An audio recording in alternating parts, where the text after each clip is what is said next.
hello, welcome back. Still got the hair. Gonna move on with new stuff. Not something terribly difficult. I think possibly a lot of people will be familiar with this from GCSE, but you still have to be able to do it. So we have to do empirical formula and then percentage mass analysis that gets you to empirical formula. But before we do that, we just want to make sure, well, I just want to make sure that you understand empirical formula and how it relates to molecular formula. And there were lots of other types of formula as well, but they're kind of all, it's just these two today. Empirical formula is simply this. Right, so whole number ratio. No fractions, because that's obviously what a whole number means. But what it doesn't mean is that it's multiples of what you can have. So really it should be lowest whole number ratio. As you'll see, I'll do a couple of examples and you'll see what I mean. Molecular formula is literally counting how many there are. So obviously they're related, that's the first thing. The second thing is sometimes they are the same. For a lot of compounds, when you look at the empirical formula, it is exactly the same as a molecular formula, often because there's an odd number or a single atom of something in the actual formula. So this is the actual substance. This often doesn't represent the actual substance. It represents, you know, the comparative number of each, so the ratio, which is why the word ratio is used. Here's just some simple examples. First one over there, methane, CH4. The empirical formula, because these are molecular formulae. Ooh, get the Latin right. So these four things there are all molecular formula. Oh, I've done it again. So that 1 carbon, 4 hydrogens means the empirical formula is also CH4. We can't reduce 1 carbon below 1 and keep it at a whole number. It doesn't work. It's just nonsense. Now C2H6, ethane, empirical formula is not the same. Both of those numbers, 2 and 6, divide by 2. So the empirical formula, CH3. Doesn't tell you what the actual substance is. It's that tells you that it's ethane. This is merely the ratio, which comes out of this kind of analysis, or the one that comes in the video that follows. The next one. Now when you look at this one here, this is a substance that's not in year 12 chemistry, but is in year 13 chemistry. This is the rather elegant but also terrible in terms of toxicity substance called benzene. Empirical formula, both of the numbers are 6. Well, they both divide by 6 then, don't they? So the empirical formula is CH. Clearly not the formula of a substance, but it is the ratio within that substance. So that doesn't allow you to get that very straightforwardly. If you know this is the empirical formula and you know the formula mass, you can do it. But if you don't know the formula mass, it's not possible. Now those top 3 examples are all taken out of organic chemistry. Doesn't only apply to organic chemistry. I have to say most of the questions will be organic chemistry focused if you get them in an exam. They don't have to be.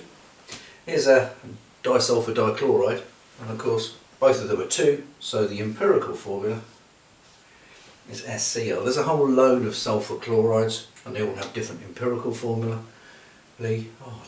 Formulae. Ooh. So there's some examples. Now we're going to go on to what I really want to do, which is get you up to speed with percentage mass analysis. But obviously I'm going to have to wipe the board. So I will see you in a moment. So first, straightforward percentage mass analysis. So you'll get it, this kind of analysis question in one or two forms. Percentage analysis, which is today, and there's another video which will do the combustion analysis, kind of 50-50 choice which one will crop up in an exam if you get one. So what you get for a percentage by mass analysis is obviously the percentages, and here we have 81.8, or I learned to read, and 18.2%. So it says it's a hydrocarbon, so that immediately tells you you've not got to consider anything but hydrogen and carbon. There's nothing missing. You can check that by adding those two percentages together, and of course that comes to 100. So here we are with those two percentages at the top there. The sequence is very straightforward, and you do exactly the same thing no matter what you're doing. Even if it's got 6 or 7 elements in it, you follow the same process. Obviously you just have more columns to do. So first thing you do, divide by AR. If you don't know how to do this, you need to go and you need to pause the video, stop me in my tracks, go get a piece of paper and get this written down, because if you don't know how to do this, you're going to need to write it down, because this is new maybe to you. That's you told. Right. So divide by the atomic mass. In the case of carbon, 12. In the case of hydrogen, 1. And out of it comes 6.82 and 18.2, because 18.2 divided by 1. You then, the next step is divide by whichever one of those two numbers, in this case, or 3 or 4 or 5, it's a different, more complex analysis. Divide by whichever one is the smallest. In the case of this, 6.82. 6.82 divided by 6.82 is 1, because that's what happens when you divide by itself. 18.2 divided by 6.82 is 2.67. Now when I look at that number, that immediately flags up that I'm kind of not there, but I've not made a terrible error, because that is 2 2/3. It's 2.66666 obviously, but 2.67, because you don't have to go to silly numbers of decimal places, because all you're trying to do is get it to be close. And so 1.0 and 2.67. Now this is the ratio between the two, but that can't be an empirical formula, because empirical formula can't have 2.67. So you then have to go multiples. So when I look at that and go, oh, I recognise that as 2 2/3, I know immediately I'm going to multiply by 3 to get rid of the fraction. But that's kind of old man's experience. You dare. So, multiply that by 3. Here it is. Doesn't have to be 3, it could be just double it. Sometimes you don't have to do it at all, because it comes out as whole numbers when you do it. So multiply that by that, you get 3.0 and you get 8.01. This is where you go, I don't care about the tiny little difference, and you just go the empirical formula, C3, and then 8 hydrogens. It's propane. There we are. First one done. I'll get some more on the board and we'll come back and do the next one. See you in a minute. So here we are with a non-organic, not carbon derived analysis. Beryllium, chlorine, hydrogen and oxygen. It's likely to be beryllium chloride in some form. Tells you that there. That's because I've got it all written out. But just run through what we're doing. Divide by the atomic mass, which are 935.5. Yet you use the one on the periodic table. How accurate do you need to be? Quite frankly, the A-level periodic tables at 1 decimal place are plenty accurate enough. So technically I should have 16.0 and 1.0 and 9.0. Doesn't make any difference to the end, because you get the answer right, and that's the most important thing. So those are the atomic masses lifted off a periodic table.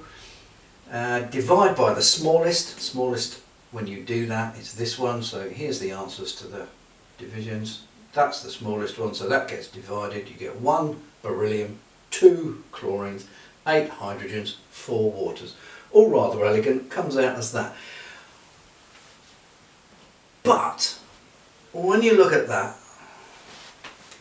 that there is in the ratio of water. 2 to 1. So really this substance was intended to be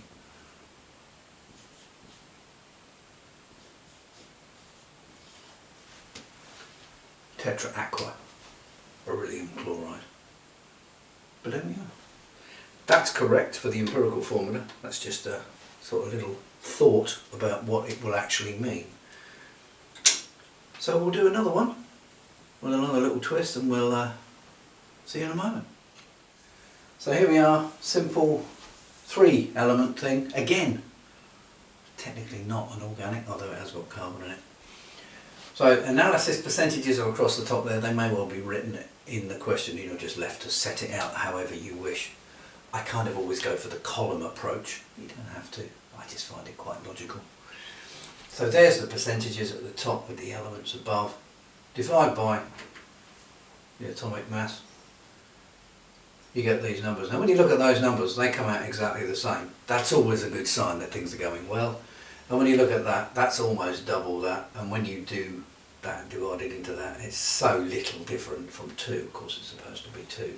And that gives you KCO2. And you would look at that and go, oh no, have I made a mistake? Is that supposed to be carbonate? No, it's not. You don't get that kind of error crop up in questions where you think, oh no, I kind of made a mistake and I should have had an extra, in this case oxygen, but then the formula still wouldn't be correct because it would be K2CO3. It's not what this is supposed to be. That is the empirical formula.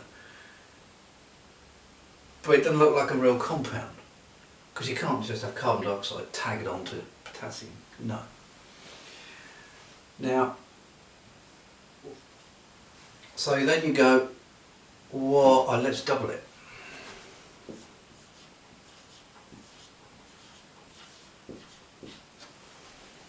Two carbons, 2 potassiums and 4 oxygens.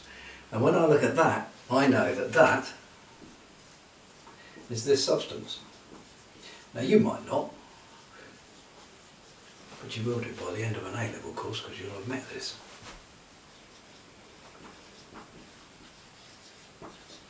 So that's potassium ethane dioate. It's the salt of ethane dioic acid. In the old language it's called oxalic acid, and you find it in rhubarbs and various other fruit and tea for that matter. So sometimes you have to do it. Now how do you know you have to do that? Well, if you did this analysis and it said that the formula mass was, I just don't know what the formula mass of that is, but whatever it is, you would then go, oh, the formula mass of that is not the formula mass I was given, and you divide that into the mass you're given and you'll get, oh, I need to double it. Because it'll be, the formula mass will be twice what that comes to. 44 and 39.1, whatever that adds up to. 83 point, oh god, I'm not even going to go there. Anyway, so, and you would go, okay, it's half what it needs to be, so the whole thing gets doubled, and you put the 2's in and double the 2 to get 4. There you are. It could have been that you had a substance where you had one of these missing. But that's quite easy to deal with. That's often the oxygen that's missing. And if it's missing, and there's only one that's going to be missing, it should add up to 100, that will add up to 100. And so you go, okay, the element that's missing, the percentage is going to be the difference between all the rest of them and 100. I'm not even going to do an example on that, that's just simple deduction. We've got one more to go and then we're done. And then there'll be a sheet for you to practice copiously with. I'll see you in a moment for the last example. Last example, just a little twist at the end. Just a hydrocarbon again. Quite a lot of carbon, not so much hydrogen, but then it would be, wouldn't it, because of the mass difference between carbon and hydrogen. Same process, follow it through, divide by atomic mass, divide by the smallest. Out of it comes 1.25 and 1.0. What do you do with those? Well, you look at that, you go 0.25, oh, that's a quarter, isn't it? So if you go multiply by 4, now you can't do a different multiplier on any element. You've got to be the same one on every element. That makes the hydrogens 4s and the carbons 5 in the formula. Whole numbers, integers, there we are. So there it is, C5H4. Now C5H4 is not going to work as an organic molecule. Too many carbons, not enough hydrogens. So often the analysis part is presented within a question with some other things. Now some of those things at this stage you may well not have done. There'll be maybe some infrared data, there may be some NMR data, and maybe some chemical test data, answers, observations, whatever. This one here is another quite common one where you get what's called the molecular ion peak from a mass spectrum. So you put the substance in a mass spectrometer and the largest peak in terms of mass to charge ratio is the one that you look at, because that tells you the intact substance going through the mass spectrometer with just one electron removed. And it says here that the molecular ion peak is at 128. Technically that's supposed to be an M mass to charge, and sometimes that's M to Z depending on your exam board. And it's 128. When you look at the empirical formula, C5, 60, 4 hydrogens, 64, well you look at that and you go, oh, 64, 128, 128 is double 64, so that means that this substance, C10, H8, and that is a substance, that's a substance called naphthalene, which is what that was supposed to be. Now at this point I've done all the things that I want to do with this in terms of showing you. You might want to go back, write them down if you've not seen them before, not familiar with them, want a little bit of like setting out so it's all, you've got it clearly set out. Then strongly recommend you have a go with the attached examples, because that's the whole point of these videos, is that it sets you up for practicing it with some further questions. Once you've done a bit more analysis, you might want to be looking for even more exam focused practice, and I've got a book coming out about analysis. Not quite finished it yet, I'll be honest. It's not long away, and yeah. See you soon for the companion video to this, which is the combustion analysis. A little bit more involved, not massively, and yeah, be doing that very soon, so you'll be able to look at that one very soon. And well, thank you very much. See you soon. Bye.